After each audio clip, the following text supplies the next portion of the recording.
Hello, everyone. Welcome to our latest webinar, which is called Is Culture a Scaling Superpower? Which I think you've signed up just on this title because it sounds amazing. So welcome. I'm Matt Phelan. I am from a business, or I'm a co-founder, and I'm from a business called the Happiness Index. We are a happiness and engagement platform. I'm an author of a book called Freedom to be Happy, The Business Case for Happiness. It's a HR top 10 bestseller, but I was brought down to earth last week when I saw someone using it to prop up a desk. So that's been my big realization of not to get too big in your boots.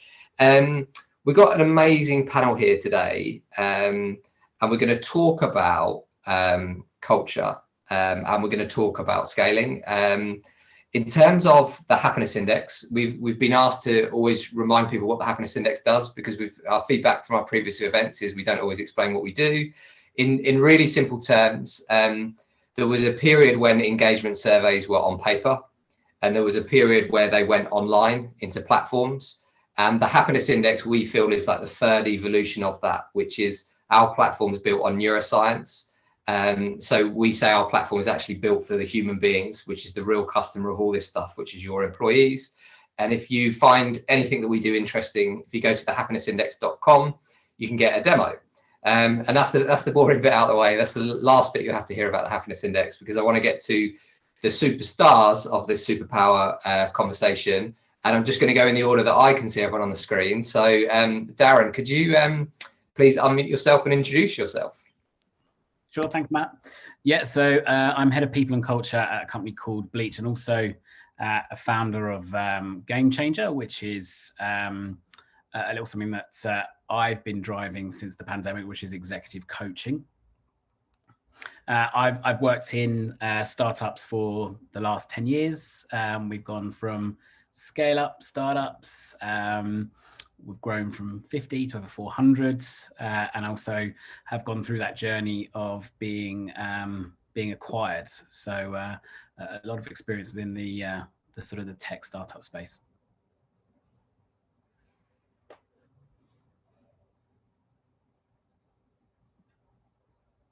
Oh, if I unmuted myself, it would help. And Jemma. Hi there. So I'm Jemma. I'm the joint co-founder of HR Life with my business partner, Kerry Miller. And we help clients find the best and the right HR talent for their business, which is quite often the first HR manager or the first people person in to a startup or a scale-up. Thanks, Jemma. Brilliantly concise. And David. Yeah, thank you. Yeah, my name's David Barker. I'm Chief People Officer at a company called Paddle. We're a B2B software sales platform and payment platform. Been with the company about a year, and we're hopefully going to be doubling in size this year, gone through Series C back in November last year.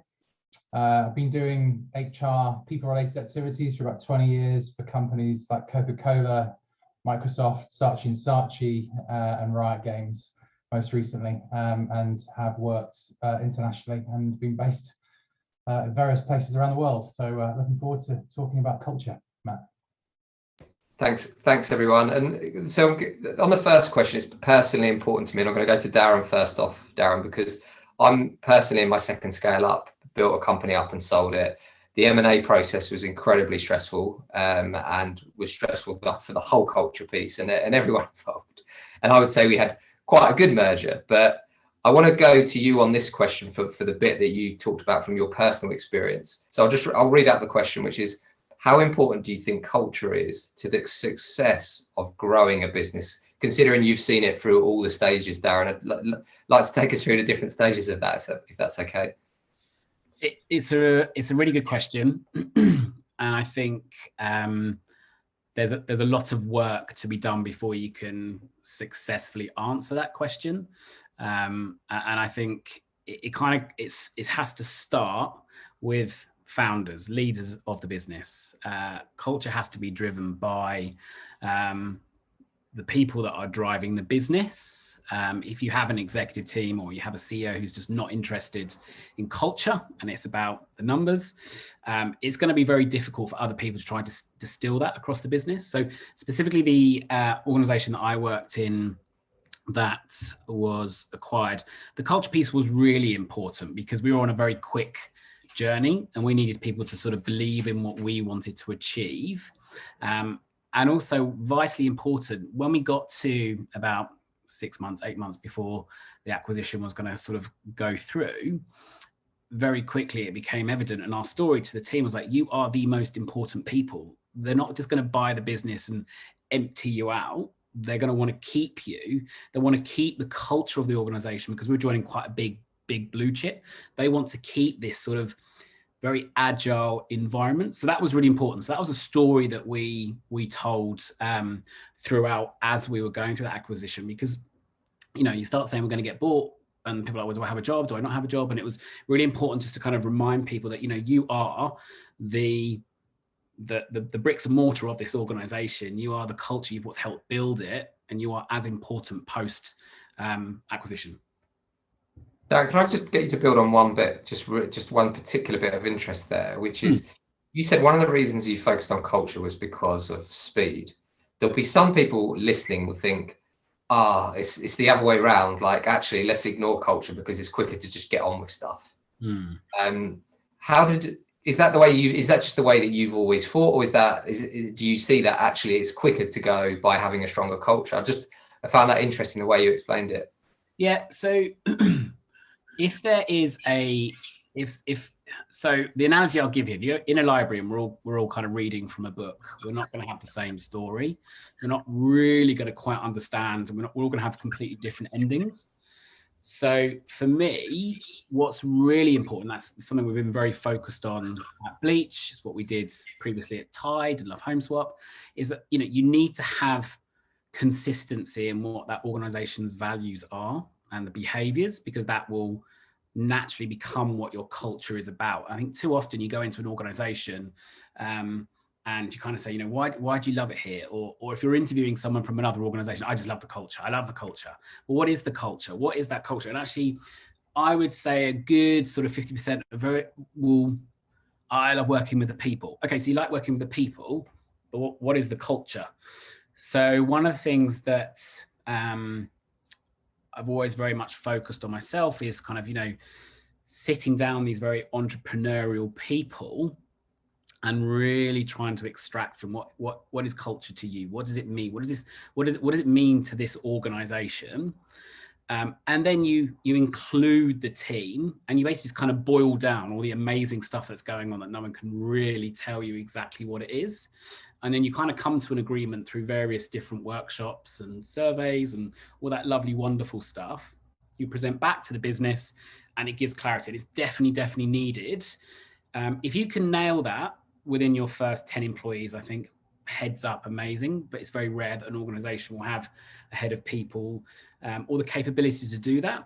I think if you can do that by you're around 50, then you're in a really good place, because as you scale, you'll scale at speed because there's consistency in what you're trying to achieve, the people you want to bring into the organization as you you sort of take over the world.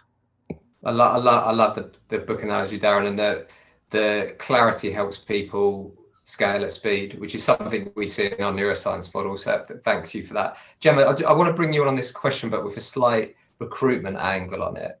When you're recruiting for companies, do candidates ask you about the culture and growth and things like that? Does it come up? Yeah, absolutely. I mean, we obviously recruit HR people, and I suppose sort of 5-6 years ago, it's very much about, you know, totally different things. It's about the money. It was about, you know, the skills and what they're going to be doing. But actually now, number one question is, what is the culture?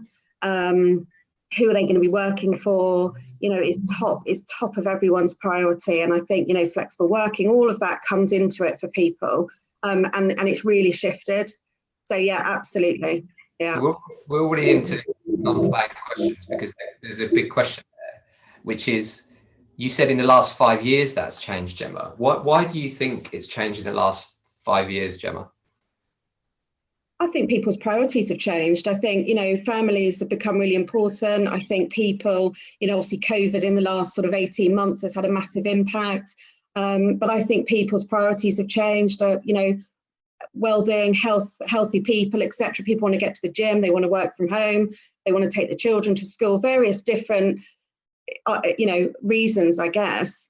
But I think the world's changed, hasn't it? The whole kind of landscape of work, and it's changed massively. That's such good insight, and I hope everyone is listening to that point, Jemma. David, before anything to add to what Darren and Jemma have said on this question? I think that just building on those points, I'm not going to harp on, but I think that I think you need to be purposeful actually in terms of defining it and work at it in terms of the culture. It takes time and effort to really define what the core company's about, not just from a product and placement and positioning perspective, but then really trying to synthesize that and how that integrates really nicely, hopefully together, in terms of how that then manifests for the people that hopefully then ultimately join and then stay with you. Thanks, David. And I think, Darren, this sort of fits into the next question. And you started to talk about this as a scale up. When is the right time to start thinking about culture? And as you said, some people nail it on the first 10 employees, but then not everyone has a chief people officer and so on. Can you just talk a bit about the growth journey and where, I think I know where you're going to say when to start, but maybe a little bit more detail on how you could potentially start these programs? Good question. So I've gone into organizations at sort of, 200 head, 20, 50. And I think there's always going to be, if it hasn't already been defined. So there's kind of the sort of the focus around what is culture. And I think when you can no longer all sit around a table and share the same vision, mission, pulling in that right direction, and I'm talking about, as you start to scale, then I think that is the time you need to start trying to bottle up and define what your culture is. Now, we talk about culture, but there's definitely steps that need to be worked out before that, and then obviously beyond that. So, what is the vision? Is there a mission? What do the founders of the business see?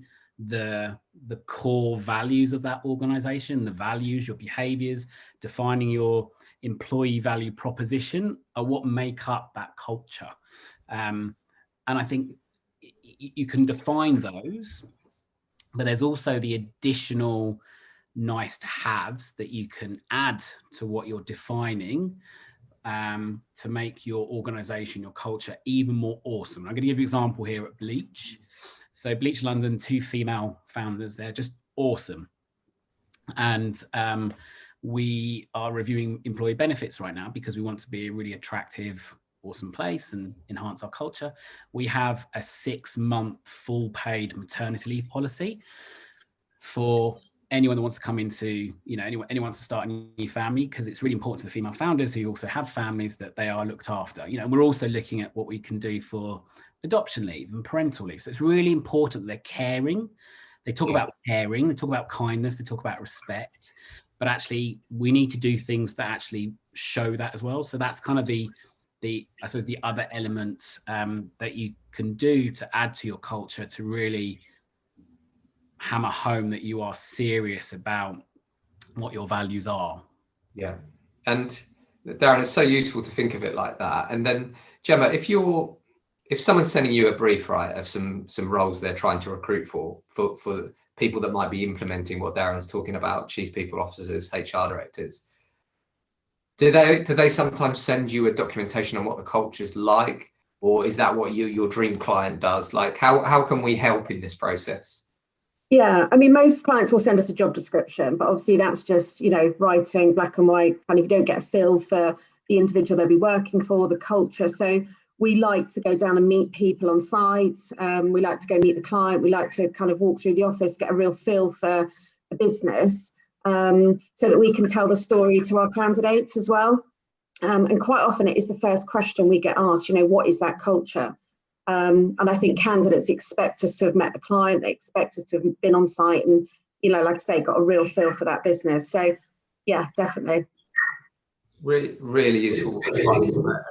David, I'm just going to go to you for the next question.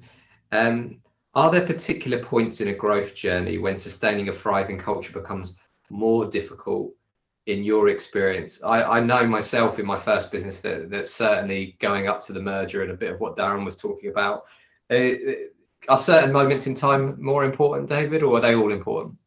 I think actually, I think it's not either in that, because I think that I think being clear on terms of the type of business and organization you want to build, and that's, as Darren and Jemma have already said, super important to get the leadership team, obviously founders, owners of businesses, aligned to that direction. But I think the growth and maturity of an organization maybe comes a little bit harder when you start to maybe internationalize a little bit, as you start to think about this. And I've worked in organizations, likes of, Riot Games, and Paddle is just going into that space in terms of setting up new offices in different territories now. You start to have this blend of what do we want organizationally the culture to be, and how can we blend that into the cultural norms of the countries that you're actually starting to integrate within. Yeah. And I've experienced that actually in terms of a mid-size company before, and I know that we're going to be facing that at Paddle again coming up. So I think that I don't necessarily think it's more troubling. It's actually, again, you need to be very, very clear in terms of the organization you want to build, because you'd want to globally have that roadmap, that blueprint in terms of the organization you want to be. And it's a bit like, I've just been thinking about this, it's a bit like social anthropology, really. And, you get a hive of bees around the world, wherever they are, in certain hubs and places around the world. Because if you have clarity in terms of your mission and vision, and then the company you are, you hopefully will be able to take leadership out of the way, but you still have teams around the world operating for its purpose. You still have clarity of mission and how things get done. So embedding some of these operational routines, these operational ways of working, all creates the culture in terms of actually how do we do things? What are the routines that we want to create? What are the meeting structures? What are the calendar of activities that happen across a year? What's the business planning process? All of these things create the type of culture, and if you have that set, hopefully that becomes easier. But I think, as I say, the blending of business culture and social culture, I think that's probably when it starts to get maybe a little bit trickier. I'm really, there's a real theme here, but between what David, Darren and Jemma are all talking about, I just want to capture for myself as well as everyone's listening around how important it is to capture what you're talking about, what your culture is, and actually write it down and discuss it. And I think that's such a powerful point from all of you. Darren, I'm going to chuck a totally difficult question that we haven't planned for at you. So when I was listening to David, and I was thinking about these beehives, if I think about a happiness index client that's trying to visualize their culture, and they may be listening here. 2 years ago, our typical client would be 10,000 employees, maybe in 10 separate locations. Now we've got clients with 10,000 employees in 10,000 different beehives. All of a sudden, the way that we've got to do this is totally different, or the way it is working is different. Any tips, Darren, on how we adapt to this, or is it still the same, just with a different model?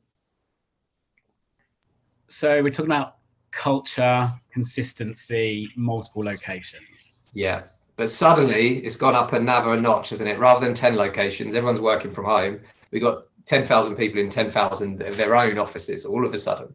Yeah. So I do not have the answer to that. And I think if anyone does, can they send it my way? There's definitely been, I have seen a renewed value in heads of people, chiefs of people, senior people leaders, because we have had to work hard and we've had to really earn our buck over the last year, and that's been great. And I'm very fortunate. I've always had a voice in all the organisations that I've worked, and have been able to mentor an executive team. Some have not been so fortunate. So I think there have been multiple different initiatives that we have done as an organisation. Bleach London, we have a product side, and pretty much what sort of David touched on earlier is that we're trying to break into the LA, which, when there's a travel ban, that's not proving particularly easy. And we have stylists and we have an office, and we're trying to bring everyone together because we've had a cohort that have been furloughed, and we've had people that have been remote. I only met my sort of people assistant a couple of weeks ago that I hired, a few months back. So there's a lot of things that we're talking about right now in the organization. What's right for us? So we are putting a number of different initiatives in place, which is just ensuring that we do respect one another's time. Don't just slam meetings into a diary because you can see a space. We try and give everyone a meeting-free day, so we're not adding to any additional stress.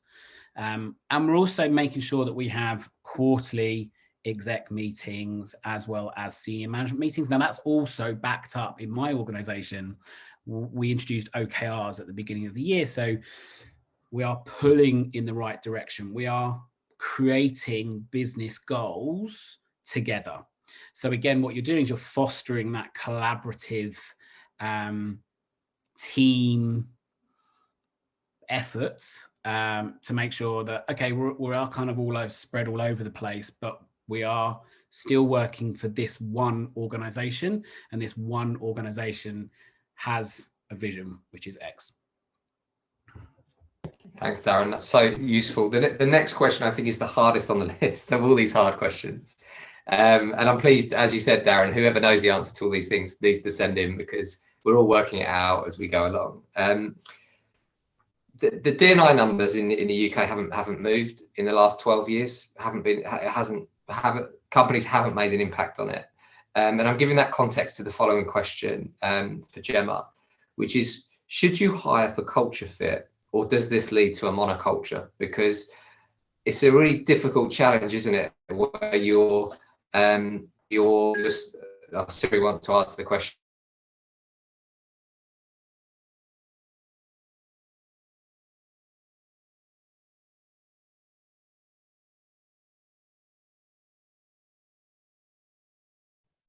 I think we've lost you, Matt. Yeah, we've lost you, Matt.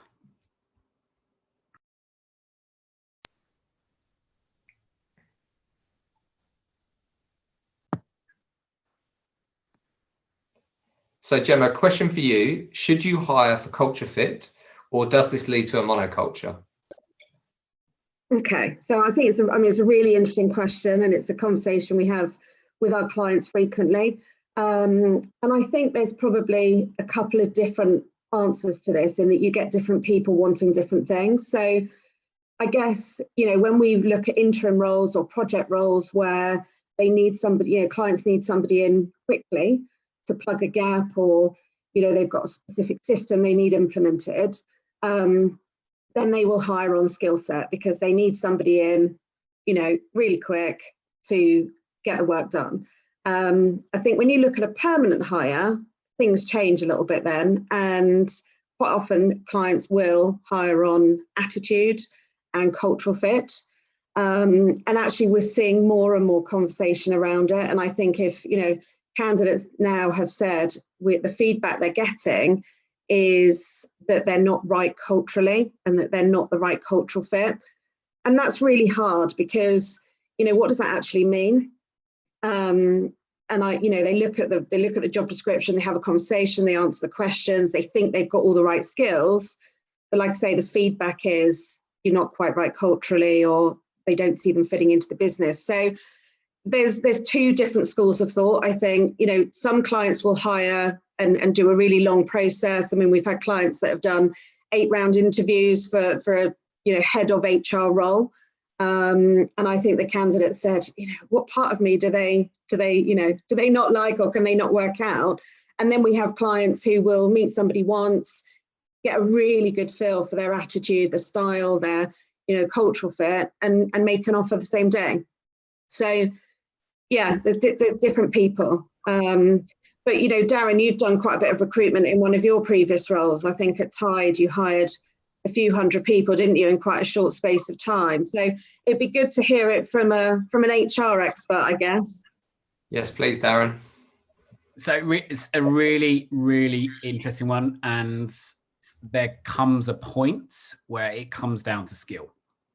So specifically at Tide, we scaled at a phenomenal rate. And, you know, whereas we would do peer-to-peer interviews, it really came down to the success of the business needed X amount of heads. That wasn't to say we're just scooping anyone off the street. We still had a very rigorous process to ensure that the people coming into the business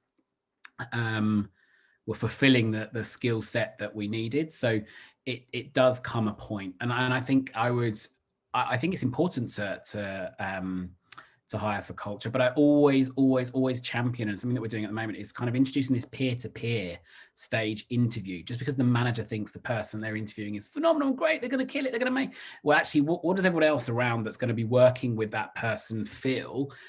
And you make sure that that person has a bit of a guidance in terms of, these are the questions you should be asking.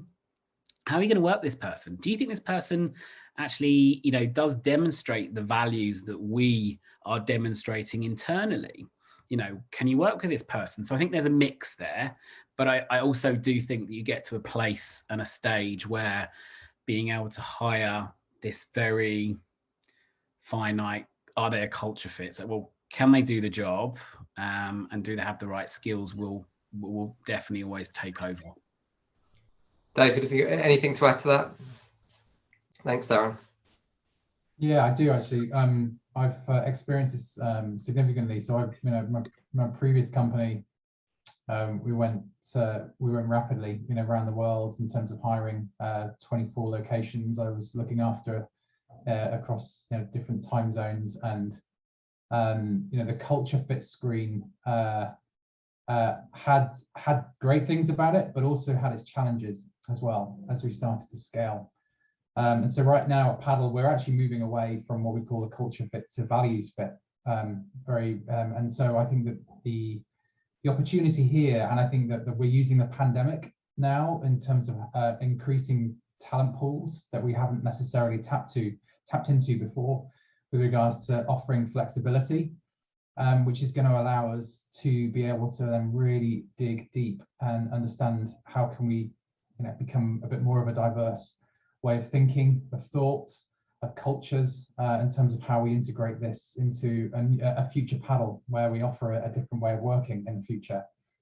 And so, you know, what we're thinking now is, rather than culture fit, it's actually culture difference. How can some of these people actually be additive to our culture?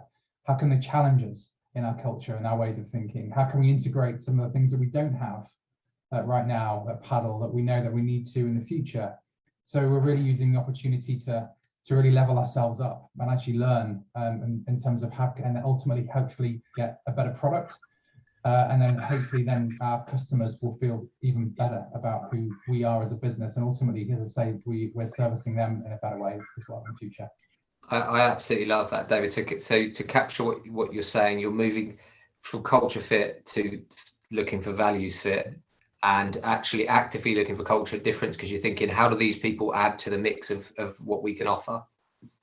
Absolutely, yeah. So yeah, there are some really nice questions actually, which we're starting to ask ourselves. So, how can this person really challenge us?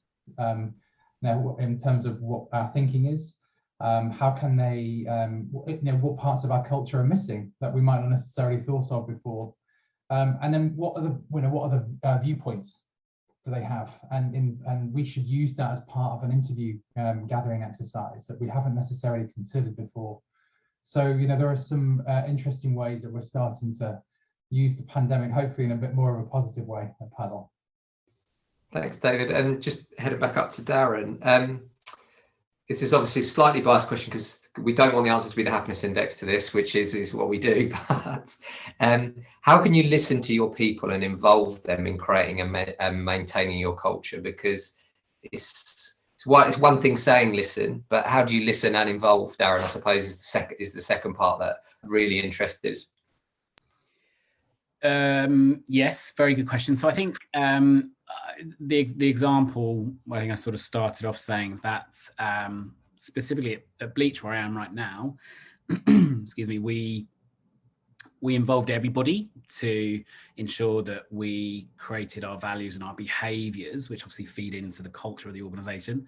We made sure that every single person who wanted to at some point had at least 2 to 3 touch points in the process. If you know, the story goes that if you have an executive team at a sizable organization that just send out an email one day and say, these are our values and our behaviors, well, this is not going to work. They're just not. How do you embed them? The tough bit is embedding them. So if you get that buy-in from the organization who have been part of building and creating the story that we already knew about, but we're just really defining it, then the ability, as David touched on specifically, you know, sort of we do peer-to-peer value-based interviews. People know why we're doing that and they know the importance of that. And then, yeah, you know, we have regular open forums as a team. We do engagement surveys and we act on those engagement surveys. And, you know, as an organization, we are relatively new and we are kind of going through a bit of a maturing phase, if you like. So things like more of a formalized engagement survey is relatively new. So there's still a little bit of skepticism, you know, is anything going to come out of this survey I spent sort of 5-10 minutes completing? So we need to give them confidence that what they're telling us we're going to action on. And I have to say our first engagement survey was through the roof. So I'm very happy and I've got an easy job so far. David, I just want to bring you in on Darren's point there, right? So let's say we've listened and we see this happen a lot with our clients where they've got two groups within the company that actually are thinking polar opposite. We see it in mergers and acquisitions. People always assume that longevity of tenure of staff being in a company is a good thing, but sometimes we see it where you've got people in an organization that have been there for 10 years and they're not necessarily receptive to the new people. So David, if you're listening to people and you're getting opposing views from big teams or big groups in the company, have you got any advice on how you would navigate that? And again, I'm just making up a question that we hadn't pre-planned, but when Darren was speaking, I felt like it sort of led into that. Yeah, I think so. Not necessarily paddle because we're not at that sort of scale yet. And I think I probably would refer back to a couple of like multinationals I've worked for in the past where we've got big business units which had, you know, their own sorts of cultures actually historically. When we'd run internal engagement surveys, the ideas would come up and really, you know, the steps that we took at that point were to actually get some of the leadership teams of those business units together and actually start to prioritize in terms of what's best in terms of for the company versus it being for the individual at that time. So I think there was we ran other workshops that were done at that level to be able to then start to put prioritization across the organization to be able to really move the needle on what was actually going to be impactful at that particular moment. So whether it was a flexible working arrangement where one part of the organization didn't want to work at home and wanted to be in office and vice versa, or there were some different compensation plans that we were thinking about rolling out.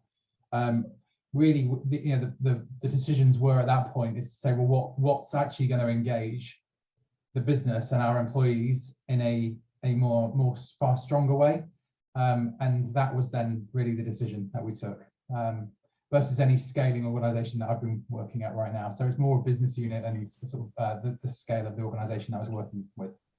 Thanks, David. And we're going into the last question before we go into summary. This is flying. In fact, I'm learning so much. Thank you, everyone. I'll stick with you on this one, David. Do you have KPIs when it comes to culture or metrics to measure your culture? And if so, what are they? So this is a good one. So So we have an engagement survey, like we've just been talking about, which has drivers, employee engagement drivers, which specifically relate then to what we want to ask, our teams and our paddlers, in terms of what ultimately is going to affect them. I think eventually we don't. So the answer to the question is no, not right now.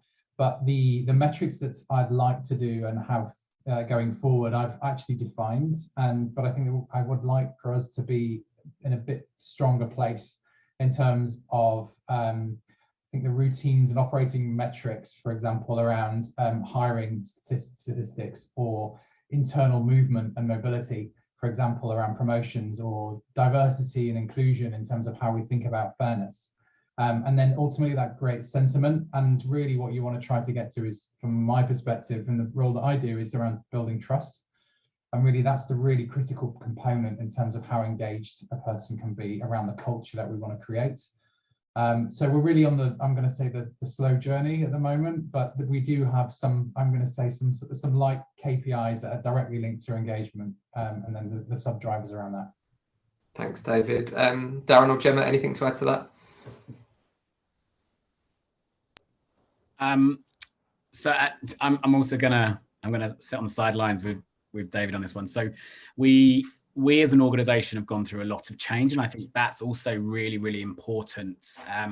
I've stepped into a couple of roles where they haven't had, a scary HR person before, and the assumption has been, not so much now, the assumption has been that the culture is going to change. We've got someone coming in that's going to sort of change what we do. So I think it's really important when you do go into an organization that the change is explained, it's collaborative and not too much at any one time, and definitely a slow burn. So I think currently in the organization that I'm at, we have defined our values, we have our behaviors, we are starting to change our language to really kind of refer in. And yes, Q3/4, when we do a more formalized performance review, we will be asking for feedback, and we'll be asking people to identify core values within individuals and ask them to think about it and kind of map it out. Is more of a talking point rather than a metric for promotion or salary increase. You don't want that sort of fight or flight scenario. So that's my long rounded answer of no, not right now. Darren, I'm going to build on that before we go into closing, actually, because across our 120 clients, your last point there, I think, is a key one that we should pull out, which is when human beings see numbers, they automatically want to turn them into a target. And it's not always the best thing to do. And you end up with things like toxic positivity. So we obviously report happiness numbers and engagement numbers, and we remind our clients that not to make happiness a target. Otherwise you end up forcing people to be happy, and that actually makes people unhappy. And the thing that I'll just leave the listeners with is that we try and get people to see culture metrics not like sales numbers, up and down, good and bad, to see it more like the weather. So if you know it's going to be sunny, you put your sun cream on, or whatever, or if you know it's going to rain, you bring your umbrella. And that is kind of what Darren was saying. It's about these metrics are to help you understand your business more. So that's just sharing from across our 100 or so clients.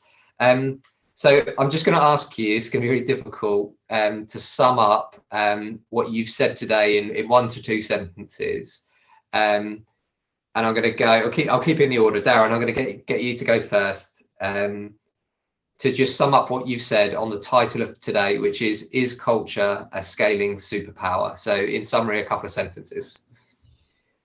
Yes and no at a certain stage of scaling. So I think get the culture right from the leaders, founders, owners of the business from the start. So there's clarity as you scale. If you can do that when you're around 10 people, great. If not, then as quickly as you can. But ultimately, when you do get to a much bigger size, it's going to be tricky to hire based on culture alone. Thanks, Darren. That's a good segue into Jemma with a hiring element there. Yeah, absolutely. So I think, coming with my recruitment hat on, I think culture and people go hand in hand. So, for me, it's about getting the right people, which, starts with hiring and recruiting and making sure that recruitment process is slick, and making sure that candidate experience is great. So, yeah.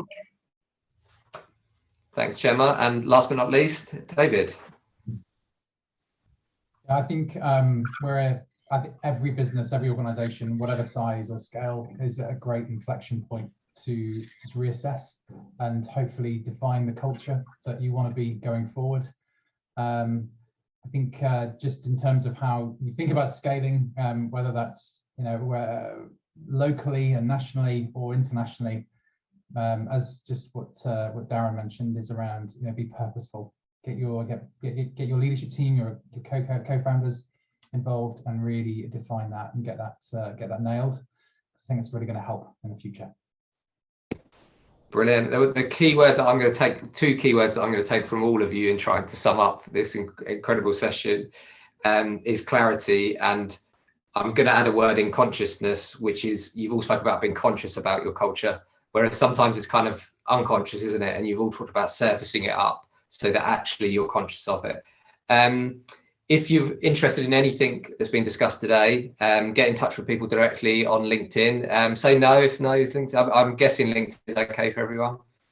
If you want to get in touch with these people directly, please do so.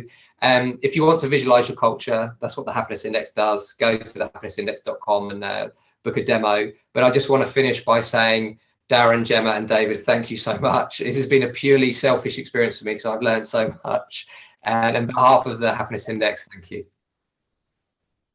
Thank you. Thanks. Pleasure.